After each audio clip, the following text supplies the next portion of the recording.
Hello friends, welcome to our YouTube channel. आज के इस वीडियो में हम पियाजे का नैतिक विकास का सिद्धांत समझने वाले हैं, जो कि डीएलएड कोर्स का एक इम्पॉर्टेंट टॉपिक है। एक प्राथमिक शिक्षक को इस सिद्धांत का ज्ञान होना चाहिए कि किस प्रकार पियाजे ने नैतिक विकास के सिद्धांत को प्रस्तुत किया है। स्टार्ट करते हैं इसे समझने की। स्टार्ट करने से पहले आपने अभी तक हमारे चैनल को सब्सक्राइब नहीं किया है तो सब्सक्राइब ज़रूर कर दें और वीडियो को लाइक कर दें। तो हम समझने की प्रयास करते हैं कि पियाजे ने नैतिक विकास का सिद्धांत में क्या क्या बतलाया है। तो पियाजे ने नैतिक विकास को अवस्थाओं के रूप में प्रस्तुत किया है और इन अवस्थाओं के प्रत्येक स्तर में नैतिक विकास के लिए अवस्था के अनुरूप ज्ञानात्मक कौशलों की ज़रूरत होती है। और पियाजे ने ये भी बताया है कि नैतिक तर्क के लिए उच्च स्तरीय तार्किक विवेक या उच्च ज्ञानात्मक विकास आवश्यक है, लेकिन ऐसा बिल्कुल भी ज़रूरी नहीं है कि व्यक्ति में उच्च ज्ञानात्मक विकास के साथ उच्च नैतिक तर्क की क्षमता भी हो। और पियाजे ने ये भी बताया है कि बालकों में नैतिकता का विकास उनकी क्षमताओं की अपेक्षा बड़ों की बालकों से जो अपेक्षाएं होती हैं उनसे ज़्यादा प्रभावित होता है। जैसे बालक जैसे जैसे बड़ा होता जाता है तो उसके नैतिक विकास स्थायी नियमों से हटकर समाज के परिवर्तनशील नियमों की ओर हो जाते हैं। पियाजे ने बालकों में खेलों के नियमों की समझ को नैतिक विकास की आधारशिला बताया है और पियाजे और कोलबर्ग दोनों के नैतिक विकास और उनका प्रभाव की अपेक्षा निर्णय पर ज़्यादा अधिक बल दिया है उन दोनों ने।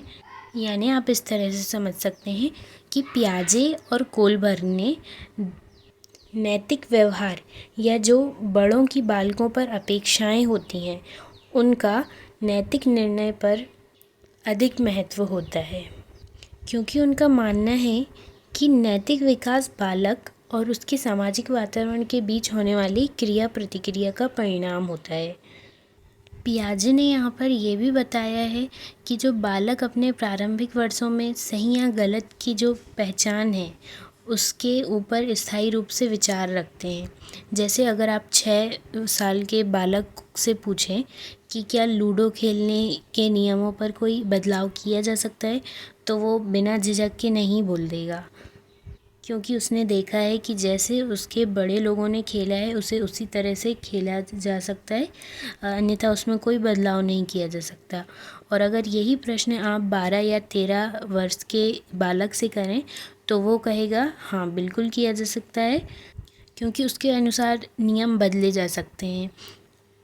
और इन नियमों को बदलने के लिए जो अब आपसी खिलाड़ी हैं उनकी सहमति ज़रूरी है। तो उसके अंदर ये धारणा बन गई कि नियम जो होते हैं वो आपसी समझौते के परिणाम स्वरूप होते हैं। और पियाजे के अनुसार छोटे बालक में प्रतिकारात्मक न्याय यानी रिट्रीब्यूटिव जस्टिस के नैतिक विचार से नियंत्रित होते हैं। यानी रिट्रीब्यूटिव जस्टिस यानी कि यदि कोई व्यक्ति है वो कानूनों को तोड़ता है तो ऐसा देखा जाएगा कि वो ख़राब आदमी है, उसे सज़ा मिलनी चाहिए। लेकिन अगर दूसरी ओर यदि एक किशोर बालक 12 या 13 वर्ष का बालक यही चीज़ देखता है तो वो अपने नैतिक निर्णय औचित्य के आधार पर लेता है। यानी दंड व्यक्ति के अपराध के संबंध में उत्तरदायित्व पर निर्भर होना चाहिए।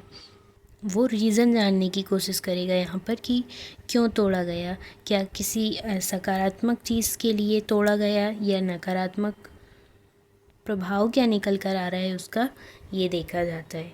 तो आई होप कि आप समझ गए होंगे। अब हम यहाँ पर नेक्स्ट जो बहुत ही इम्पॉर्टेंट सिद्धांत कोहलबर्ग का नैतिक विकास का सिद्धांत समझने वाले हैं, जो कि एग्ज़ाम में पूछा भी जाता है और आपकी नॉलेज के लिए आपको ये पता होना चाहिए। ये सिद्धांत लगभग पियाजे के सिद्धांत के जैसा ही है, बस कोहलबर्ग ने इसे बहुत विस्तारित रूप में प्रस्तुत किया हुआ है। जिस तरह से पियाजे ने भी सामाजिक परिप्रेक्ष्य पर बल दिया था, उसी तरह कोलबर्ग ने भी सामाजिक संबंधों के प्रति व्यक्ति के दृष्टिकोण के विकास पर ज़्यादा बल दिया हुआ है। और कोलबर्ग का ये मानना है कि नैतिक विकास का ज्ञानात्मक विकास के साथ घनिष्ठ संबंध होता है, जो कि पियाजे के सिद्धांत में भी अभी हमने देखा। और सीधे जैविक एवं स्नायु संरचना की अपेक्षा ये व्यक्ति के संज्ञानात्मक विकास तथा सामाजिक अनुभवों के बीच क्रिया प्रतिक्रिया का परिणाम है। ये भी हमने पियाजे के पॉइंट में देखा था। सेम पियाजे की तरह ही इन्होंने प्रस्तुत किया है नैतिक विकास का सिद्धांत, बट इसमें इन्होंने बहुत ही विस्तारित रूप से प्रस्तुत किया है। तो आइए समझते हैं इसके अवस्थाओं को। जो कोलबर्ग ने नैतिक विकास की अवस्थाएं दी हैं वो हैं 3 प्रकार की अवस्थाएं। एक पूर्व परंपरागत स्तर, दूसरा परंपरागत स्तर एंड तीसरा उत्तर परंपरागत स्तर। परीक्षाओं में इनके नाम भी पूछे जाते हैं, तो आप ये ध्यान रखिएगा। और अब हम जानते हैं इसके डिटेल में कि पूर्व परंपरागत स्तर में क्या क्या होता है, परंपरागत में और उत्तर परंपरागत में क्या है। और अगर आपको इसी तरह सारे सब्जेक्ट्स की डिटेल्स समझनी है तो आप कमेंट में ज़रूर बताइएगा और अपना फीडबैक ज़रूर दीजिएगा। और वीडियो इन्फॉर्मेटिव हो तो आप लाइक ज़रूर करिएगा। अब हम देखते हैं पूर्व परंपरागत स्तर। इस स्तर में लगभग 4 से 10 वर्ष के बालक आते हैं। इस अवस्था में बालक सांस्कृतिक नियमों के प्रति अनुक्रिया तो करते हैं, लेकिन उनके व्यवहार में सुख या दुख के अनुभव प्रकट होते हैं। और जब बड़े अपनी शक्ति का प्रयोग करते हैं तो ये उचित व्यवहार करने लगते हैं इस अवस्था में। और कोलबर्ग ने इस अवस्था को, पूर्व परंपरागत अवस्था को 2 अवस्थाओं में बांटा हुआ है। पहली अवस्था है परतंत्रात्मक नैतिकता या पूर्व नैतिकता अवस्था।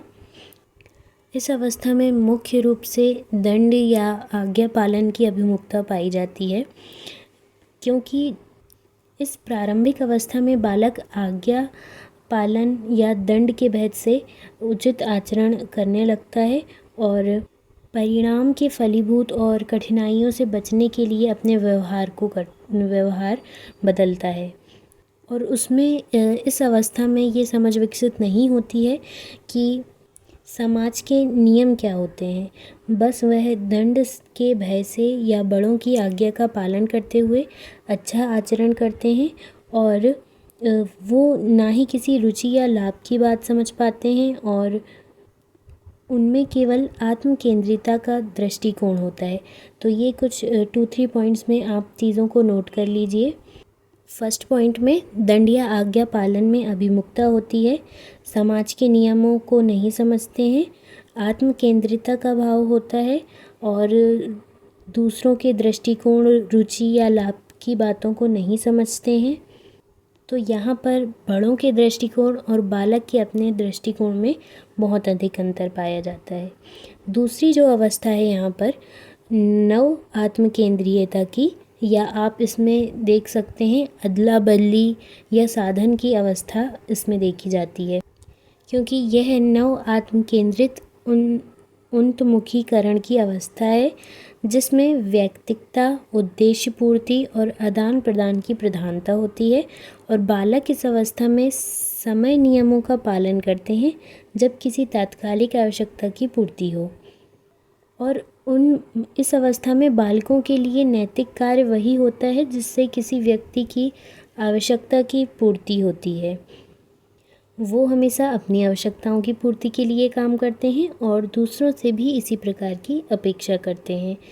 इस अवस्था के बालकों को आप इस उदाहरण से समझ सकते हैं, जैसे आप इस अवस्था के बालक को कुछ कार्य करने को कहते हैं तो वह बालक कार्य तभी करेगा जब आप उसको कुछ वस्तु दोगे या कुछ दोगे, चॉकलेट दोगे या इस तरह से कोई वस्तु दोगे, तब वह कार्य वो आपको करके देगा।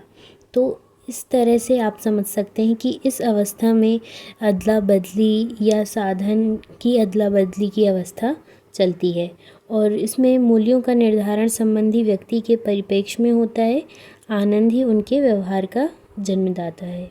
तो आप इसकी जो फर्स्ट पूर्व परंपरागत स्तर जो है वो आप समझ गए होंगे। पूर्व परंपरागत स्तर में 4 से 10 वर्ष के बालक आते हैं और इसे 2 अवस्थाओं में बांटा गया है, एक परतंत्रात्मक नैतिकता और दूसरी नव आत्म केंद्रीयता। फर्स्ट जो अवस्था है उसमें दंड या आज्ञा पालन में अभिमुखता होती है और दूसरी जो अवस्था है उसमें साधन की अदला बदली होती है। तो ये एक कीवर्ड्स थे जिससे आप समझ जाएंगे, आपको याद रहेगा। नेक्स्ट अब हम देखते हैं परंपरागत स्तर। इस अवस्था में बालक परिवार वालों और अपने साथियों की आशाओं की पूर्ति करने के लिए और साथ ही उनकी आशाओं को उचित सिद्ध करने का प्रयत्न करता है।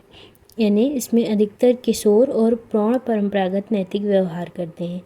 ये जो अवस्था है परंपरागत स्तर, इसमें 10 से 18 वर्ष के बालक आते हैं। ये आप नोट कर लीजिए, आयु स्तर पता होना चाहिए, उससे आप अपनी तरफ से काफ़ी शब्दों को जोड़ सकते हैं।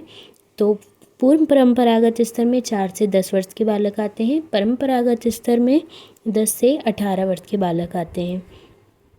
और इस अवस्था में बालक समाज के नियमों को बनाए रखना चाहते हैं। वे अपने परिवार वालों और अपने साथियों की आशाओं की पूर्ति करने का काम करने लगते हैं। और इसमें अगेन 2 अवस्थाएं आती हैं। पहली अवस्था है अच्छी बालिका या अच्छा बालक निर्धारण या सुनहरा नियम, इसे हम कहें। यानी इस अवस्था में कोई भी बालक एवं बालिका अच्छा बनना चाहते हैं समाज के समक्ष, अपने साथियों के समक्ष। वह उसी तरह से आचरण करते हैं जिससे बड़ों को अच्छा लगे और आपस में एक दूसरे की आशाओं की पूर्ति के लिए कार्य करने लगते हैं। और उनमें विश्वास, वफादारी, आदर, आभार प्रकट करना, इस तरह के लक्षण दिखाई देते हैं और दूसरों का ध्यान रखते हैं। और स्वर्णिम नियम, जिसे हम गोल्डन रूल कहते हैं, उस पर चलने का प्रयास करते हैं। तो ये शॉर्ट में आप समझ लीजिए कि इसमें बालक अपनी प्रशंसा के लिए अच्छा बालक या बालिका बनने की कोशिश करते हैं और गोल्डन रूल के आधार पर चलते हैं और विश्वास, वफादारी, इस तरह के उनमें गुण पाए जाते हैं। नेक्स्ट जो इसी की दूसरी अवस्था है परंपरागत स्तर की, नियम तथा व्यवस्था निर्धारण, या आप कह सकते हैं कानूनों के प्रति अभिमुखता। तो इसमें यही है कि बालक जो है सामाजिक सत्ता और व्यवस्था को बनाए रखना चाहता है, इसलिए वो अपने कर्तव्य के प्रति बिल्कुल निष्ठावान और दूसरों के प्रति सम्मान प्रकट करता है और दूसरों की अपेक्षाओं, आशाओं का भी सम्मान करता है। और उसे कोई भी कार्य इसलिए अच्छा और सही लगता है क्योंकि उसके शिक्षक और माता पिता ऐसा कहते हैं। और इस अवस्था में वह सामाजिक दृष्टिकोण, अंतर्व्यक्ति सहमति एवं प्रयोजन में अंतर स्पष्ट करने लगता है और ऐसे दृष्टिकोण को अपनाता है जो लोगों के कर्तव्यों एवं नियमों को स्थापित करते हैं। तो इस तरह से आप परंपरागत स्तर, जो कि 10 से 18 वर्ष के बालक में आते हैं, उसमें 2 स्टेज अवस्थाएं हैं, प्रशंसा या अच्छा बालक अच्छा बालिका की अवस्था और दूसरी कानूनों के प्रति अभिमुखता वाली। तो आप इनके की कॉन्सेप्ट्स ध्यान रखिए, नोट कर लीजिए। एंड नेक्स्ट अब हम देखते हैं उत्तर परंपरागत स्तर। नैतिक विकास की यह सर्वोच्च स्थिति है। इसमें 13-14 के बाद वाले बालक इसमें आ जाते हैं। इस अवस्था में बालक और बालिका अपने जीवन के नैतिक सिद्धांतों का निर्माण करते हैं और कोलबर्ग ने इसमें बताया है कि इस स्तर तक कुछ ही व्यक्ति पहुंच पाते हैं और इस स्तर पर पहुंचने पर व्यक्ति का व्यवहार बाह्य प्रेरकों की अपेक्षा आंतरिक प्रेरणा से अभिप्रेरित होता है। तो इसमें जो अगेन 2 अवस्थाओं में इसको बांटा गया है। उसमें जो अवस्था है पहली, सामाजिक ठेका निर्धारण, या हम इसको सामाजिक समझौते या सामाजिक संपर्क की अवस्था भी कहते हैं। इस अवस्था में व्यक्ति समाज के साथ एक समझौता है कि वह कानून का पालन करेगा जिससे सबका कल्याण हो और सबके अधिकारों की रक्षा हो। इस प्रकार उसके परिवार, मित्रता, विश्वास एवं कर्तव्य के प्रति वचनबद्धता की भावना भी पैदा हो जाती है और वह ये समझ लेता है कि उचित कार्य वही है जिससे बाकी व्यक्तियों की अधिकतम भलाई हो। यानी ज़्यादा से ज़्यादा लोगों की जिसमें भलाई हो वही कार्य उचित है, वह ऐसा धारणा बना लेता है। और इसी की अगली जो अवस्था है अंतःकरण या सिद्धांत उन्मुखीकरण की अवस्था, इसे हम सार्वभौमिक नैतिक विकास की अवस्था भी कह सकते हैं। इसमें व्यक्ति जो है वो स्वमान्य सिद्धांतों का पालन करता है और उसी के अनुसार व्यवहार करता है, और कुछ प्रतिशत व्यक्ति ही इस नैतिकता की सीमा तक पहुंच पाते हैं। तार्किक सार्वभौमता एवं संगति इस स्थिति की विशेषता है। तो आप ये पॉइंट को नोट कर लीजिए। तार्किक सार्वभौमता एवं संगति इस स्थिति की विशेषता है, और इस अवस्था में व्यक्ति का व्यवहार व्यक्तिक अंतःकरण के सिद्धांतों से संचालित होता है। व्यक्तिक अंतःकरण का सिद्धांत यानी सबके प्रति न्याय, समता, समानता, मानव अधिकार और प्रत्येक व्यक्ति की प्रतिष्ठा की रक्षा, इस अवस्था का विशेष महत्व है। तो आपने देखा कि कोलबर्ग ने तीन मेन स्तर हैं जो उन्होंने बताया, पूर्व परंपरागत, परंपरागत और उत्तर परंपरागत, और इन्हीं में जो अंदर इनको अलग अलग दो भागों में बांटा गया है। तो कुल 6 अवस्थाएं थीं, जो कि 2 पूर्व परंपरागत स्तर की थीं, 2 परंपरागत की थीं और 2 उत्तर परंपरागत स्तर की अवस्था थी। तो आई होप आप इसके सभी पॉइंट्स को समझ गए होंगे। अगर आपको कोई भी डाउट है तो आप कमेंट में ज़रूर पूछिएगा, एंड वीडियो को लाइक ज़रूर कर दें, एंड सब्सक्राइब अभी तक नहीं किया है तो सब्सक्राइब ज़रूर करिए। अब हम देखते हैं कोलबर्ग के नैतिक विकास के सिद्धांत का शैक्षिक महत्व क्या है। तो निष्कर्ष के रूप में हमने ये देखा कि किसी एक अवस्था तक पहुंचकर व्यक्ति उसी पर स्थिर हो जाता है, और जो नैतिक क्षमता है वो शिक्षा योग्य है। नैतिक स्वातंत्र्य एक खुले परिवर्तनशील समाज का उचित विकास है, तथा शैक्षिक उद्देश्यों को ऐसे अवसर प्रदान करना चाहिए जिससे इस प्रकार के विकास को सर्वाधिक अवसर मिले। तो ये एक महत्व था शैक्षिक कोहलबर्ग के सिद्धांत का, और ये शैक्षिक महत्व आपको पॉइंट बाय नोट्स बना लेने हैं, क्योंकि ये एग्ज़ाम में पूछा जा चुका है डीएलएड सेकेंड ईयर में, और फर्स्ट ईयर में भी ये सिद्धांत है। तो आप इसको यहाँ से समझ सकते हैं और पॉइंट ज़रूर बना लीजिएगा। तो फर्स्ट पॉइंट में हमने ये देखा कि कोई भी व्यक्ति विशेष किसी संस्कृति विशेष की किसी एक अवस्था यानी 6 अवस्थाओं में किसी एक अवस्था तक पहुंचकर उसमें स्थिर हो जाता है।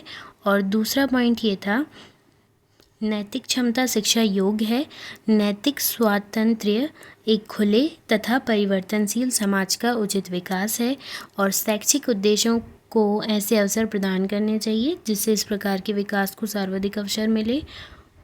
और थर्ड पॉइंट ये है कि किशोरों का विकास नैतिक शिक्षा के अभाव के चलते अपरिपक्व अवस्था में रुक जाएगा। और फोर्थ पॉइंट ये है कि नैतिक परिपक्वता का नैतिक स्वातंत्र्य की ओर विकास के लिए व्यक्तिगत प्रयत्न एवं सामाजिक सहयोग दोनों की आवश्यकता होती है। यहाँ पर छात्रों के नैतिक विकास के लिए कुछ पॉइंट्स दिए हुए हैं, वो आप यहाँ से देख सकते हैं। एंड कोलबर्ग के अनुसार अध्यापक छात्रों के नैतिक मूल्य की शिक्षा के प्रति अधिक कर्मठ रहे, ये उन्होंने कहा है। और शिक्षक छात्रों में नैतिक विकास के लिए निम्न विधियों का प्रयोग कर सकता है। उच्च नैतिक स्तर का प्रदर्शन छात्रों की अभिवृद्धि को प्रेरित करता है, उनके एप्टीट्यूड को प्रेरित करता है, लेकिन निम्न स्तर भी उन्हें पतन की ओर नहीं ले जाता है। और जिनमें विरोधाभास हो ऐसे मूल्यों का स्पष्टीकरण अवश्य करना चाहिए, और विशेष रूप से उन मूल्यों का जिन्हें छात्रों ने ग्रहण कर लिया है उनका स्पष्टीकरण होना ही चाहिए। और एक अध्यापक को चाहिए कि वह छात्रों के नैतिक स्तर को उच्च नैतिक चिंतन के प्रति उन्मुख करे, इसलिए उन्हें कोलबर्ग का सिद्धांत का ज्ञान होना चाहिए। और आप इस वीडियो से समझ गए होंगे कि शिक्षा में कोहलबर्ग के नैतिक विकास का सिद्धांत कितना महत्वपूर्ण है, और इसकी जितनी भी स्टेजेस थी वो भी आप समझ गए होंगे। अगर आपको ये वीडियो यूज़फुल लगी तो प्लीज़ लाइक करें एंड सब्सक्राइब करें, और अगर आपको कोई भी डाउट हो तो आप कमेंट सेक्शन में ज़रूर पूछ सकते हैं। Thanks for watching.